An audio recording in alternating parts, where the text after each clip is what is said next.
रात्रीची वेळ जोशी मास्तर झोपले होते आणि त्यांना एक दुःस्वप्न पडत होतं. जाग आली आणि त्यांना हायसं वाटलं. शेजारी बायको आणि मुलगा अस्वस्थ चित्ताने झोपले होते. त्यांनी निश्वास सोडला. जोशी मास्तर घर भंगल्याचं हे स्वप्न गेली 20-25 वर्ष तरी पाहत होते आणि नंतर मग ती स्वप्न क्रमशः उद्ध्वस्त व्हायची. आदल्या रात्री स्वप्न पडलं की दुसऱ्या दिवशी मास्तर दिवसभर खिन्न असायचे.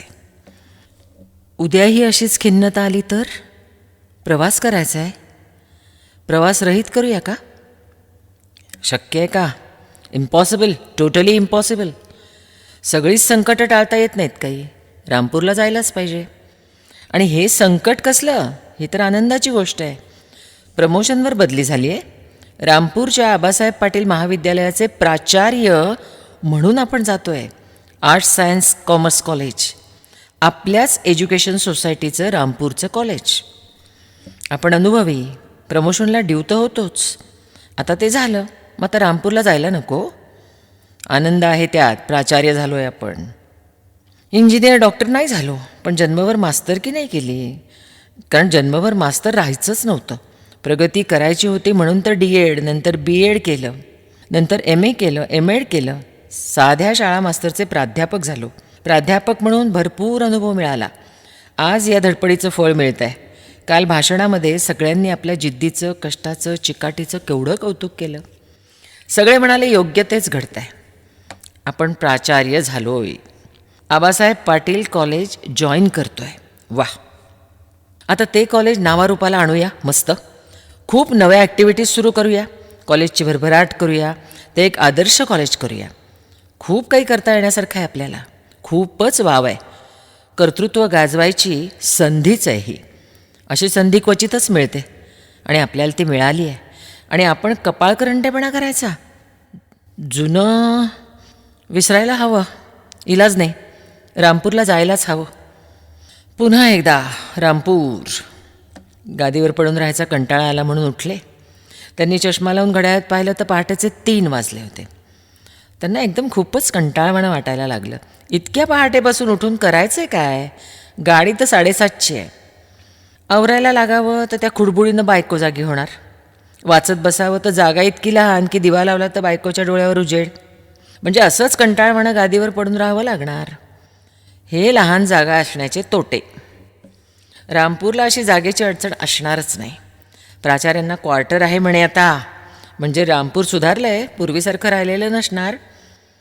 रामपूरची ती शाळा, तिथली वीट आणि वीट परिचयाची आहे. शाळेची दुमजली भक्कम इमारत, जवळ ती लहानशी नदी. 1ली ते 7वीचे वर्ग सकाळी भरायचे, 8वी ते 10वीचे दुपारी. ते 9वी 10वीला तेव्हा शिकवायचे गणित आणि फिजिक्स. 10वीला तर विशेष मन लावून शिकवायचे. त्या शाळेचं ना आजपर्यंत कुणी मेरिट लिस्टला आलेलं नव्हतं. जोशी मास्तरांना काय वाटायचं, आपण एखाद्या विद्यार्थ्याला मेरिट लिस्टला आणून दाखवावं.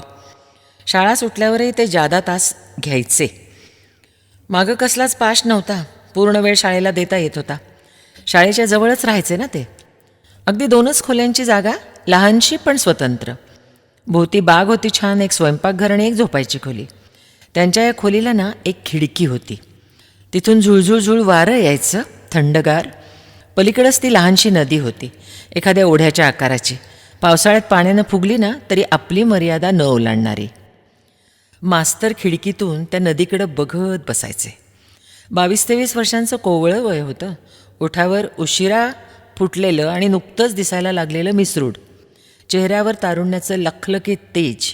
कुठलेही कपडे घाला, उठूनच दिसायचे त्यांना. टक्क गोरा रंग, टपोरे पाणीदार डोळे. त्या डोळ्यातून भरभरून जगण्याची इच्छा, अमाप कुतूहल ओसंडत असायचं.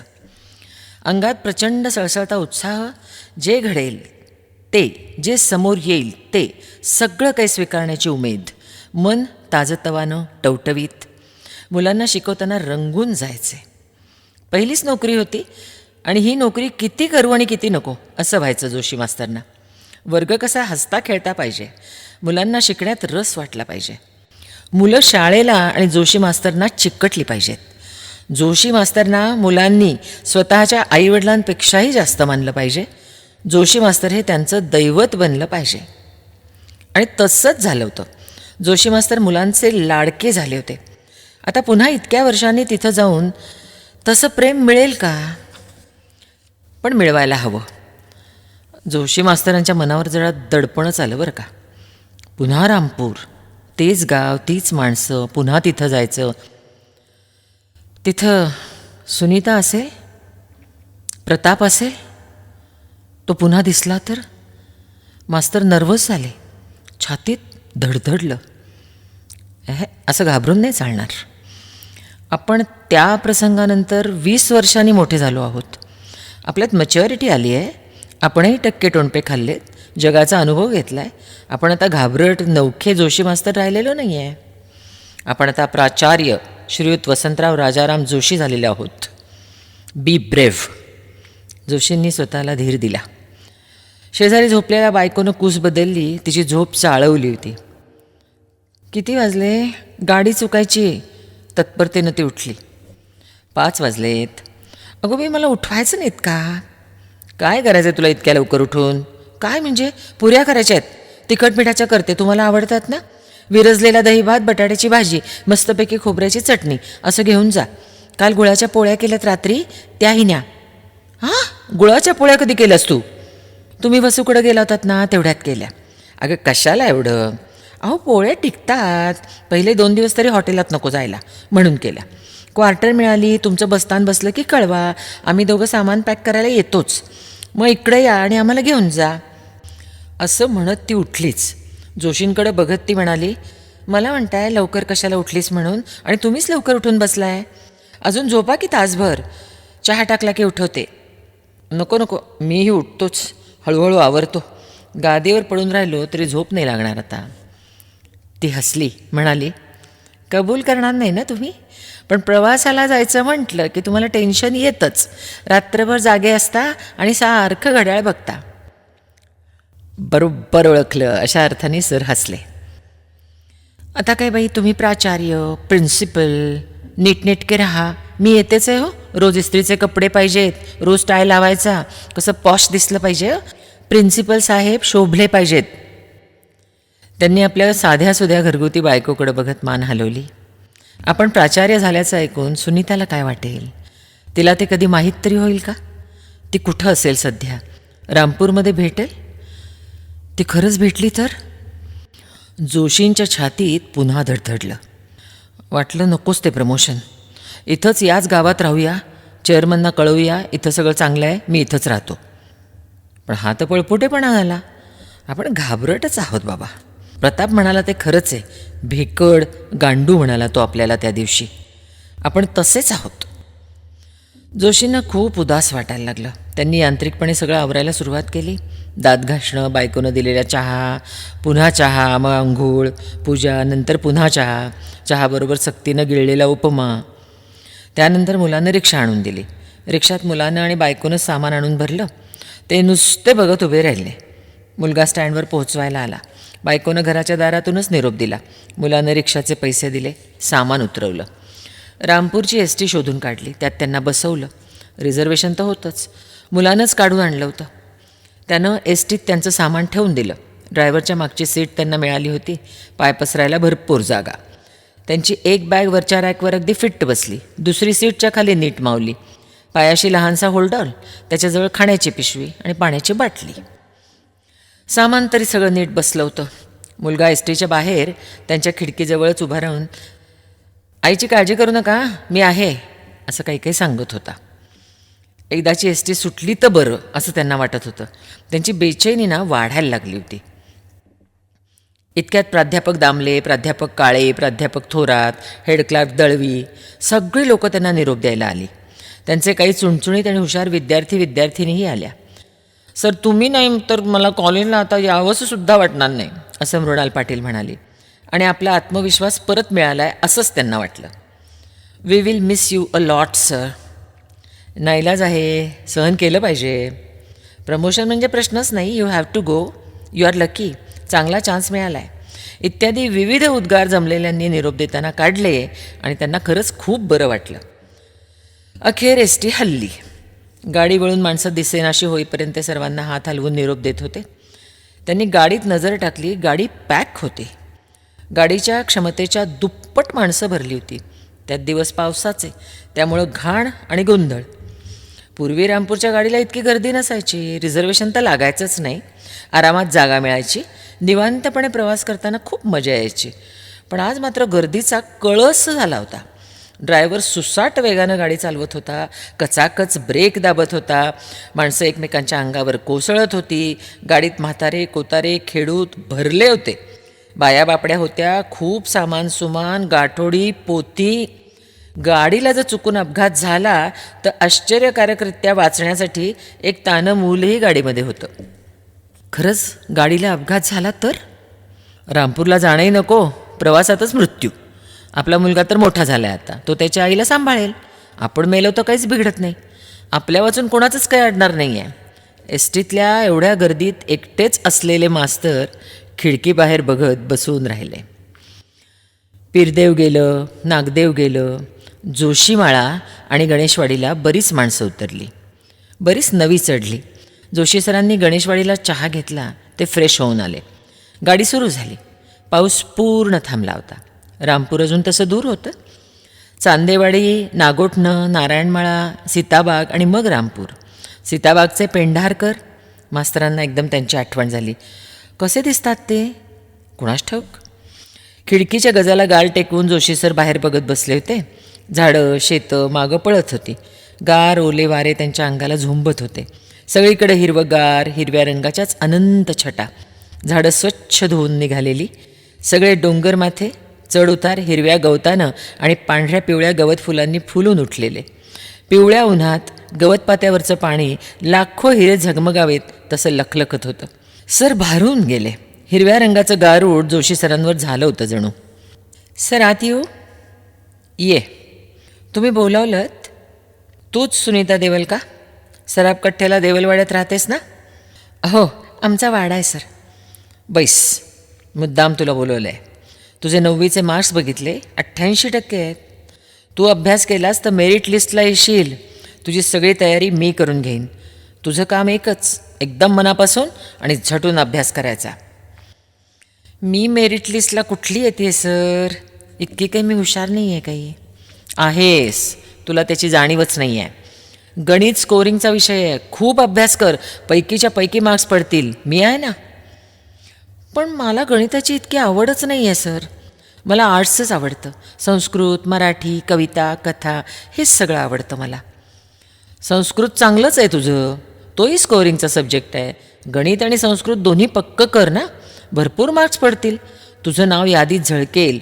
तुझा पेपरात इंटरव्ह्यू येईल. या कॉलेजची पहिली लिस्टेड स्टुडंट. तुम्ही मदतीला असाल तर मी नक्की प्रयत्न करीन सर. तुम्ही माझ्यावर विश्वास दाखवताय, माझ्याकडून अपेक्षा करताय, हेच खूप आहे.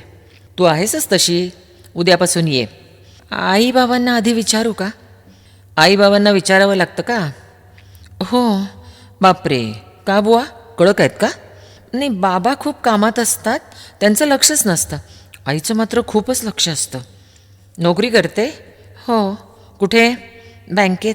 दिवसभर बाहेरच असते, पण तिनं प्रतापला नेमलं आहे ना माझ्यावर वॉच ठेवायला. आमच्या वाड्यातली माणसंही लक्ष ठेवतात. प्रताप कोण? भाऊ माझा. तो काय करतो? तो काहीच करत नाही. दरवर्षी नापास होतो. तो माझ्यापेक्षाही मोठा आहे, अजून 10वीच करतो आहे. मी त्याच्या मागून येऊन त्याच्याबरोबर 10वीला आले तरी तो अजून 10वीतच आहे.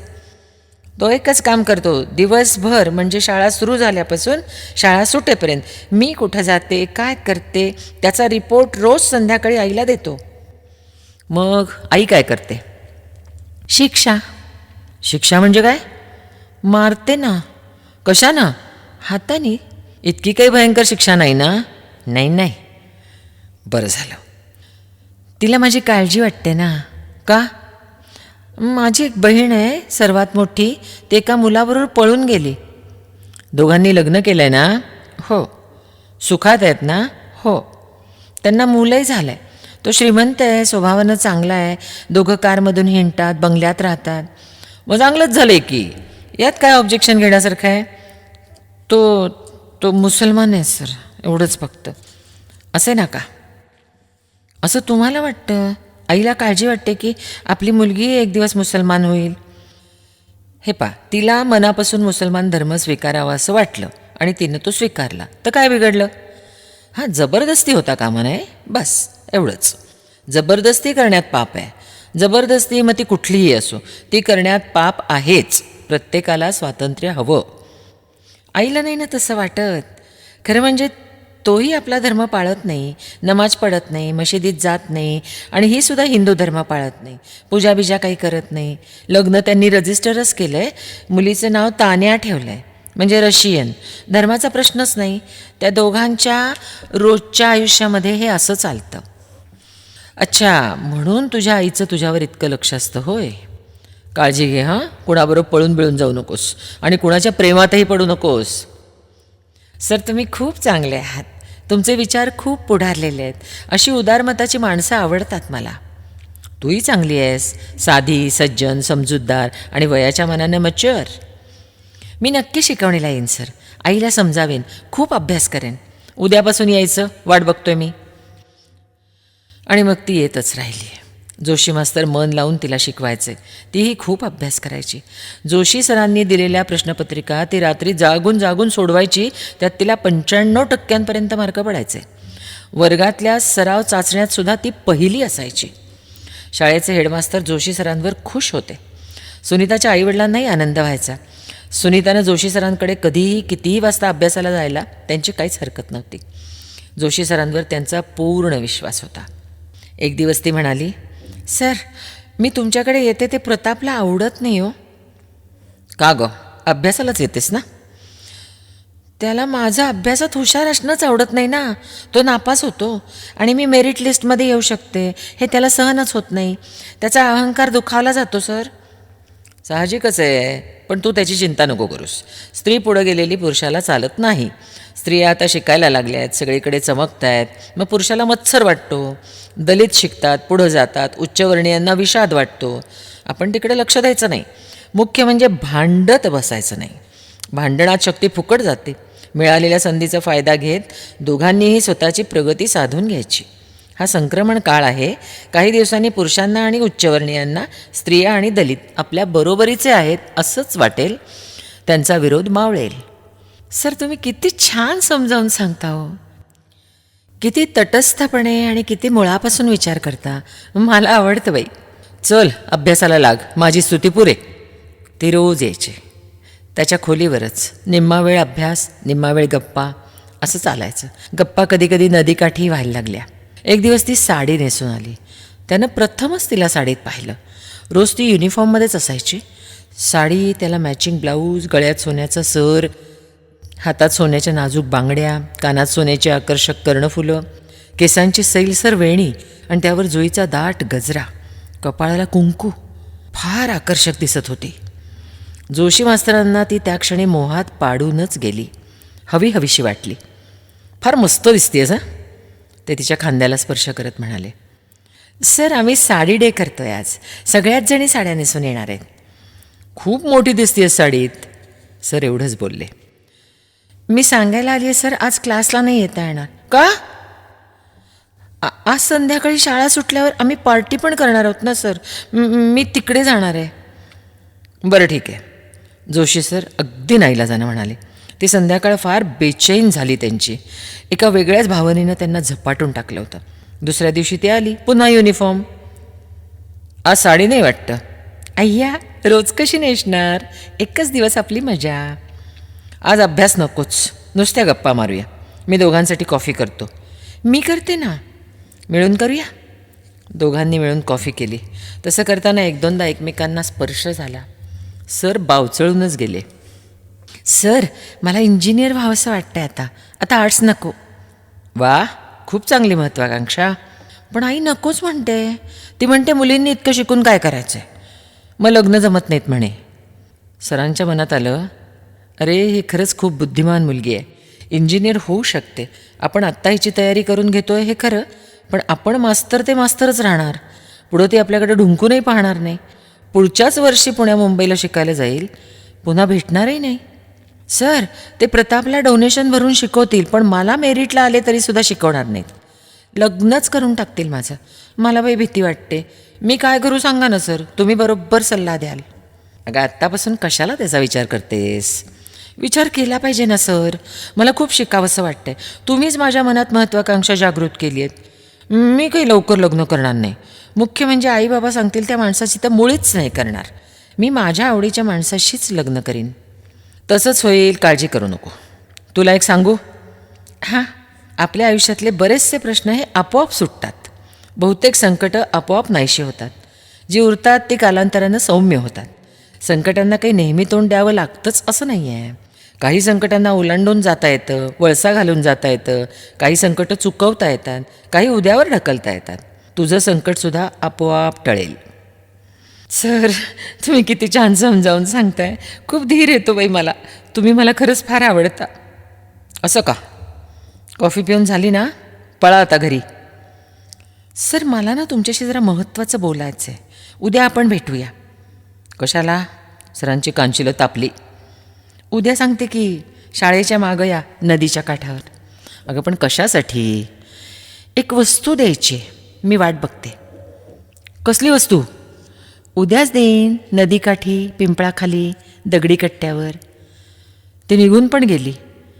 सर रात्रभर बेचैन. मंद वारा, नदी मंद वाहत होती, सूर्य कल्लावता, पिंपळ सळसळत होता, पूर्ण एकांत. आणि त्या कट्ट्यावर इतक्या निकट ती. जोशी मास्तरांना स्वतःला आवरताच आलं नाही. ते पुढे सरकले. सुनीताच्या डोळ्यात त्यांनी रोखून पाहिलं. सुनीताने नजर खाली वळवली. तिच्या छातीची स्पंदनं त्यांना ऐकू यायला लागली. त्यांनी तिला जवळ घेतलं, तिचा चेहरा वर केला. तिनं डोळे मिटून घेतले. जोशी मास्तरांनी तिचं चुंबन घेतलं. जोशी सरांच्या अंगातून जणू वीजच सरसरत गेली. ते मंत्रभारल्या अवस्थेत म्हणाले, सुनीता, आपण लग्न करूया. तूच माझी बायको होशील.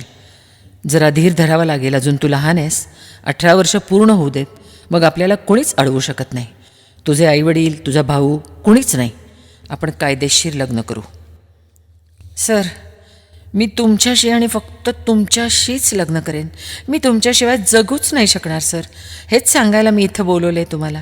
मी तुमच्यासाठी भेट आणली आहे. भेट? कोणती? अंगठी. तुमचा माझा आज साखरपुडा झाला. ही घ्या, घाला हातात. अरे, ही तर सोन्याची अंगठी आहे सुनीता. अगं कुठून आणलीस? ते तुम्हाला काय करायचं आहे? मुकाट्यानं हातात घाला. नाही घालणार. मला कळलं पाहिजे. सर, रागवायचं नाही. माझा तिरस्कार नाही करायचा आणि मला दूरही नाही लोटायचं. अगं नाही, पण सांग बरं. शपथ घ्या. शपथ सांग. माझ्या की नाही आईचं कानातलं होतं, सोन्याचं. असंच कपाटात पडलेलं असायचं. आई ना किल्ल्या गादीखाली ठेवते. एक दिवस ती ऑफिसला गेली असताना मी तिच्या गादीखालची किल्ली घेतली, कपाट उघडलं, आईच्या कानातलं घेतलं आणि सराफाकडे जाऊन विकलं. सुनीता, अगं सराफ कट्ट्यावर सगळे ओळखतात तुला. मी काही ते कानातलं सराफ कट्ट्याला विकलंच नाही, पण सीताबागला जाऊन विकलं, पेंढारकरांकडे. कधी गेली होतीस? मागच्याच महिन्यात, शाळा चुकवून. बरोबर आशा होती. आम्ही दोघी पेंढारकरांकडे गेलो, कानातलं विकलं आणि तेवढ्याच पैशात ही अंगठी विकत घेतली. ही घ्या, घाला हातात. तुमच्यासाठीच आणली आहे सर. वेडी, महावेडी मुलगी आहेस तू. ही अंगठी मी नाही घेणार. चुकीचं वागली आहेस तू, चुकीचं धाडस केलंस. तुमच्यासाठी केलं ना सर. तुम्हाला भेट द्यायची म्हणून तर केलं. सर, तुम्हाला कोणतीही खोटी वस्तू मला भेट म्हणून द्यायची नव्हती. चोख सोनं दिलं आहे मी तुम्हाला. पेंढारकरांना शंका नाही आली इतक्या लहान मुलींना दुकानात बघून? आली ना सर. त्यांनी नावं विचारली, गाव विचारलं. मग खोटंच सांगितलं. नावं खोटी, गाव सातारा. मावशी आजारी आहे, तिला कॅन्सर झाला आहे, जावयाला अंगठी द्यायची आहे म्हणून तिनंच आम्हाला इथं पाठवलं आहे म्हणून सांगितलं. पण आईला कानातलं गेल्याचं कळलं नाही. लगेच कळलं. खूप गोंधळ घातला ना तिने. मोलकर्णीवर आळ काय घेतला, तिला काढूनच टाकलं. मला पण बोलली खूप. प्रताप पण खूप चिडला आहे. हल्ली आई किल्ल्या घेऊन ऑफिसला जाते. मोलकर्णीवर तुझ्यामुळं खोटा आळ आला की नाही? त्याचंच खूप वाईट वाटतंय सर. आशानं आईला सगळं सांगितलं म्हणजे? छे, ती नाही सांगणार. तिला साईबाबांची शपथच घातली आहे ना मी. सुनीता, तू वेडी मुलगी आहेस. खूपच वेड्यासारखं वागली आहेस तू. तुम्ही मला वेडं केलं ना सर. हे बघ माझं ऐक. शहाणी मुलगी. सरळ आईकडे जा, चूक कबूल कर, सगळं घडलेलं तिला सांग अंगठी परत कर आणि क्षमा माग तिची. मारेल ती मला, कदाचित क्षमाही करेल.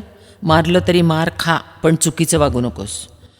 मला भीती वाटते सर. भिवू नकोस. सत्य कबूल करायला एक धैर्य लागतं. ते तू स्वतःच्या अंगी बाणवलं पाहिजेस. मी तुझ्या पाठीशी आहे. मी तुझाच आहे. माझं स्मरण कर, मन खंबीर कर आणि आईला सगळं सांग. सत्यामध्ये फार मोठी ताकद असते सुनीता. जोशी मास्तर तिच्या आणखीन जवळ सरकले. तिच्या केसांवरून त्यांनी हात फिरवला. तिचा हात हातात घेऊन म्हणाले, ही नदी, हा मावळता सूर्य, हे पिंपळाचं झाड, हे सगळे साक्षीला आहेत बरं. मी तुझ्याशी नक्की लग्न करेन. थोडा धीर धर. सज्ञान झालीस की मगच लग्न. थोडीशी वाट पाहायची. मास्तरांनी अंगठी तिला परत केली. दोघंही कट्ट्यावरून उठले. हातात हात गुंतवून शाळेच्या इमारतीपर्यंत आले. मग दोघांनी हात सोडले. एकमेकांचा निरोप घेतला. ती तर रडलीच. मास्तरांनाही रडू कोसळलं. दुसऱ्या दिवशी सुनीता शाळेत आली नाही. आशाकडे तिची चौकशी करण्यासाठी त्यांनी आशाच्या वर्गात निरोप पाठवला, पण आशा आली नाही. तो दिवस तसाच गेला. सरांचं शिकवण्यात लक्षच नाही. संध्याकाळ झाली. शाळा सुटली. जोशी मास्तर सगळं आवरून जायला निघाले. कॉमन रूममध्ये कुणीच नव्हतं. तेवढ्यात दारावर टकटक झाली. दार उघडंच होतं. दारात प्रताप उभा होता. यावं का आम्ही आत? ये ना, बैस. काय म्हणतोस? मी आता तुमच्या घरीच येणार होतो. सुनीता का आली नाही आज शाळेत? बरं नाही का? प्रत्येक मुलीची अशीच चौकशी करता काय? हुशार मुलामुलींची करतो. जी मुलं माझ्या क्लासला येतात त्यांची करतो. इतरांची सुद्धा करतो. का रे? मास्तर, यापुढं लक्षात ठेवायचं. सुनीतामधलं लक्ष काढून घ्यायचं. का? काय झालं?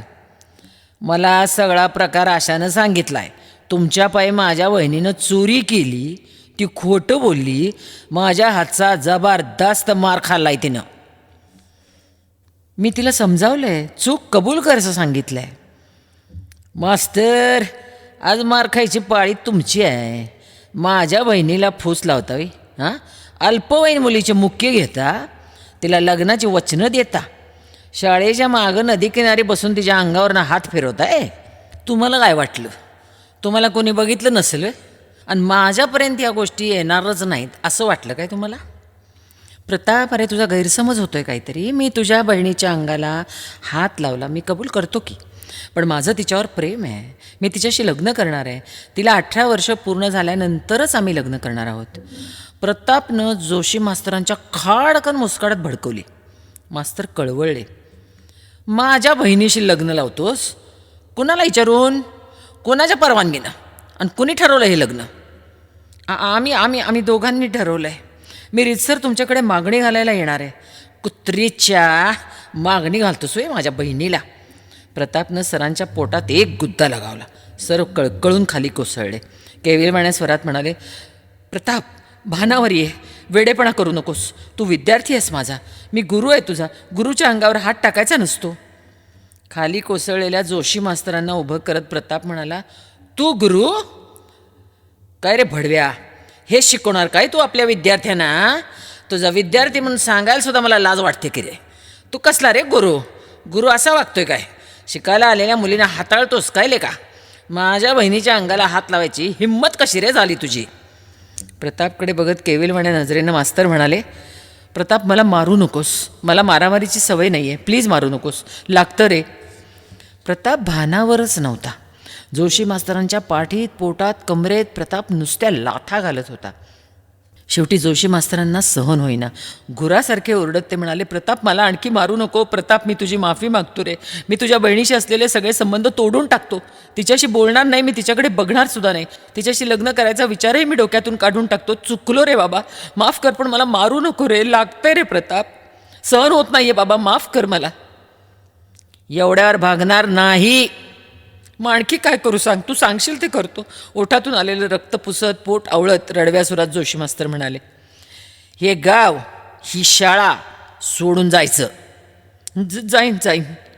जोशी मास्तरांनी आवंडा गिळला. उद्याच राजीनामा सोसायटीच्या चेअरमनकडे गेला पाहिजे. हो, जाईल. पुन्हा या गावात पाय ठेवायचा नाही. पुन्हा इथं दिसलास तर गळा चिरे ना तुझा. नाही, दिसणार नाही. आत्ता घडलेले हे कुणाला बी काय बी सांगायचं नाही. कुणी विचारलं तर सांगायचं अपघात झाला म्हणून हे थोबाड फुटलंय. कळलं काय? तर तसंच सांगेन. भेकड, घाबरट आणि गांडू माणूस आहेसले का तू मास्तरड्या. बरोबर इतकाच मार माझ्या बहिणीनं पण खाल्लाय, पर का चूक केलं नाही तिनं. काय म्हणली ठाऊक आहे? म्हणली जोशी सरांसाठी मी काय वाटेल ते करीन. त्यांनीच सांगितलंय मी तुझ्या पाठीशी आहे, भिऊ नको. सत्य कबूल करायला धैर्य लागतंय, ते अंगी बाणव. मी जोशी सर सांगतील तसंच वागणार म्हणली. तू कितीही मार मला, मी त्यांच्याशीच लग्न करणार आहे. ते मला मागणी घालायला येतील, मी त्यांची वाट बघीन. हिम्मतबाज आहे माझी बहीण. माझ्या डोळ्याला डोळा भिडवून बोलत होती. घाबरली नाही का? मार खाताना रडली सुद्धा नाही तुझ्यासारखी. ती मागं हटणार नाही हे लक्षात आलं माझ्या, म्हणूनच तुझ्याकडं आलो सगळं संपवून टाकायला. तू मागं हटलास. घाबरट, बुळगट साला, भेकड गांडू. चालता हो इथून, पुन्हा या गावात दिसायचं नाही सांगतो. आणि जोशी मास्तरांनी गाव सोडलं होतं. गेली 20 वर्ष ते प्रतापच्या धमकीच्या धाकात होते. आज पुन्हा तेच गाव त्यांच्या नशिबी आलं होतं. गाडी गावात शिरली. प्राचार्य वसंत राजाराम जोशी रामपूरच्या एस टी स्टँडवर उतरले. जिथं 2-4 एसट्या असायच्या तिथं ती पूर्वीची पत्र्याची शेड नव्हती. एक भव्य चांगला लांब रुंद स्टँड तिथं उभा केला होता.